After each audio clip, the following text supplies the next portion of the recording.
Hi everyone, I hope you're okay and I hope that the videos we keep uploading are helping you out. On this video guys, I'll be tackling the fourth question from the preliminary exam which was written in the year of 2023 in the St. Mary's School in Waverley. Please do expect a total number of 12 videos since the question paper had 12 questions in total.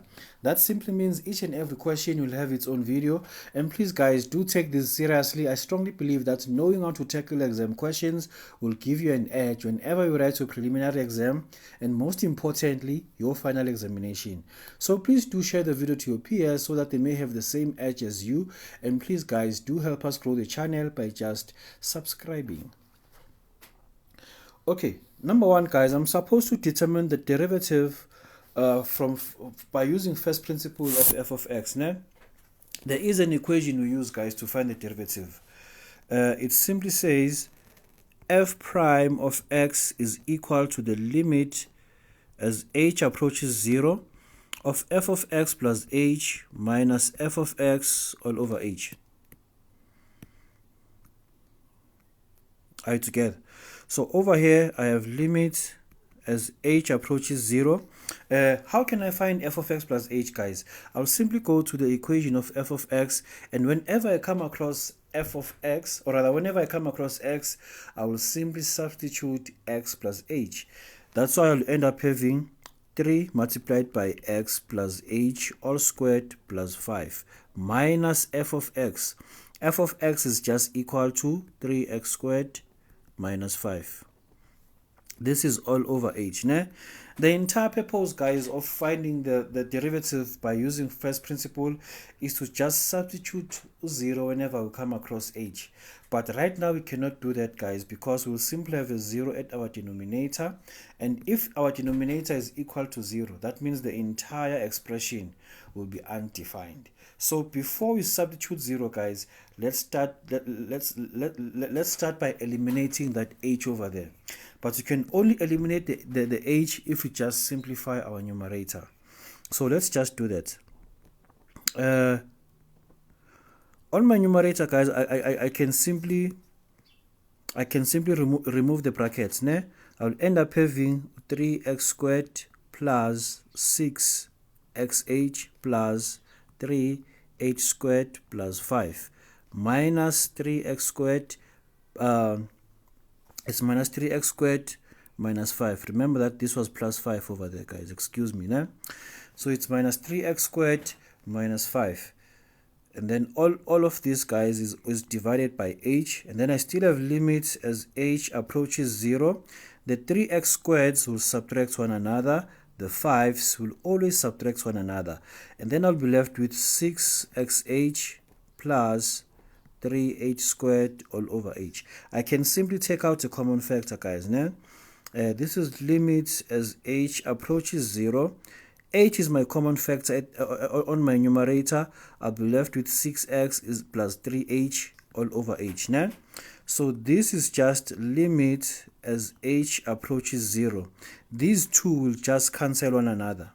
I'll end up having 6x plus 3h. Now I can substitute h as 0 because the expression will never be undefined. And please note that, guys, whenever I'm substituting h as 0, I'm no longer writing this statement, because that statement is the one that reminds me that I need to substitute h as 0. So I'll simply have 6x plus 3 multiplied by 0, and then the answer is just 6x. So therefore the derivative is equal to 6x. Okay, now I'm supposed to determine the derivative with respect to x for the following expression over there. Né?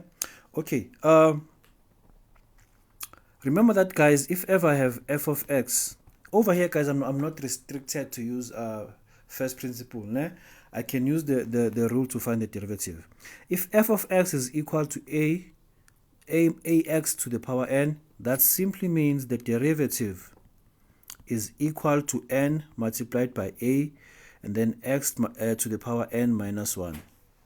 Are you together? You just take your exponent, multiply the coefficient, and then subtract 1 from the same exponent. But before you do that, guys, there are certain steps that you need to do. Né? Firstly, make sure that the variable you want to derive is not inside the bracket. The variable you want to derive is not in set form. The variable you want to derive the variable you want to derive is not at the denominator. Over here, guys, we have all of these problems. So firstly, we need to remove those problems. Né? And please note that, guys, I will keep on writing d of dx because this notation tells me that I should find the derivative. So before finding the derivative, I must keep on writing dx. Are you together? So whenever I multiply out the brackets, I'll end up having negative 1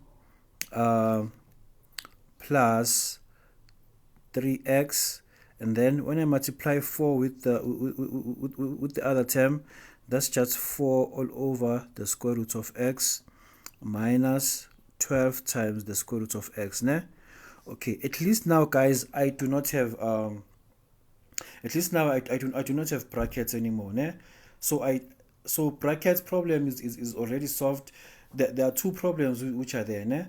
Firstly, our variable is in set form. Secondly, our variable is at the denominator. The first thing we need to do is to make sure that our variable is no longer in set form. There's a rule that, guys, we use for exponents that if you have the a roots of x to the power b, excuse me, so this will simply be equal to x to the power b over a, such that a is always the root is always the denominator of your exponent. So this is just dx. I'll have negative 1 plus 3x plus 4 all over 4 to the power of positive half minus 12 times x to the power of positive half. Do the same thing over there, guys. Dx. Okay, right now we must remove this x to the power half at the denominator. I'll end up having negative 1 plus 3x plus 4 times x to the power of negative half. I don't know why this one, why did I write negative half over there, guys? Excuse me about that. That's just positive half. Né? This will be negative half, guys, because I'm taking it from the denominator. There is another rule that we use, guys, for exponent. It simply says if you have a all over x to the power b, this can be written as a multiplied by x to the power of negative b. Whenever I remove a term from the denominator to the numerator, all I have to do is to change the sign of its exponent. And then this will just give me negative 12x to the power of 1 over 2. Okay, and then now, guys, I can find my derivative, right? And whenever I'm finding my derivative, I'm no longer writing this notation over here. Please remember that, guys, the derivative of a constant is always equal to 0.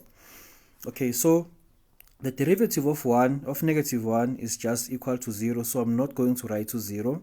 The derivative of 3x, that's just equal to 3.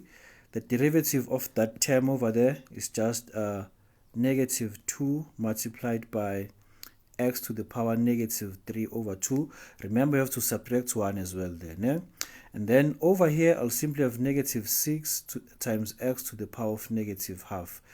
This is my derivative. Né? But if, guys, you want to leave your answer in positive exponents, you can do so as well. It's fine. You'll simply end up having 3 minus 2 all over, let's just say the square root of x cubed minus 6 all over the square root of x. You can simply write your answer like this. It's still the same, guys. Okay, now we are given an equation. We are supposed to determine the derivative of y with respect to x. Before we do that, guys, the first thing we need to do is to isolate y. How can we isolate y? Okay, I simply have 12x squared. Okay, let me make sure that, guys, every term that has y is on one side and everything else is on the other side. Né?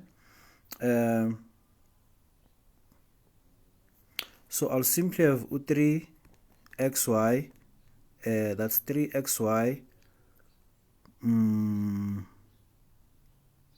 it's 3xy minus y is equal to 12x squared plus 11x minus 5. 12x squared plus 11x minus 5. Okay, on the other side I can take out the common factor, which is y. I'll be left with 3x minus 1. And then over here, let me check whether I can factorize my right hand side. I have 4 and 3 as my factors. That's 5 and 1.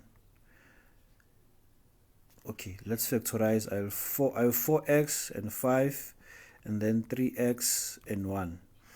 Okay, and then the plus will come there, the 1 will be there. Okay, yeah, the left hand side, guys, is factorizable. So now it will be easy for us to find the derivative. Now, remember that, guys, before I find my derivative, I must isolate y first. So I need to divide both sides by 3x minus 1. I need to divide both sides by 3x minus 1, 3x minus 1, 3x minus 1. Whenever I do that, this will cancel with that, and then this will also cancel with that. I'll be left with y is equal to 4x plus 5. So therefore, the derivative of y with respect to x is just equal to 4. That's how, guys, we're supposed to tackle this question over there. So please, guys, do stay tuned and wait for more videos. Thank you.